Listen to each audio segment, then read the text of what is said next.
Татарская кухня, Белеш.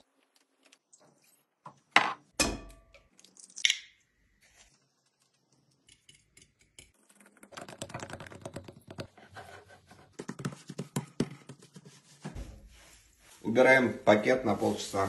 Бүгін біздің Белеш қуасының тәпилерінен, қанатларынан һәм өзіңіз көресіңізді әзірек солай бұзау итіне сирекне қосамыз.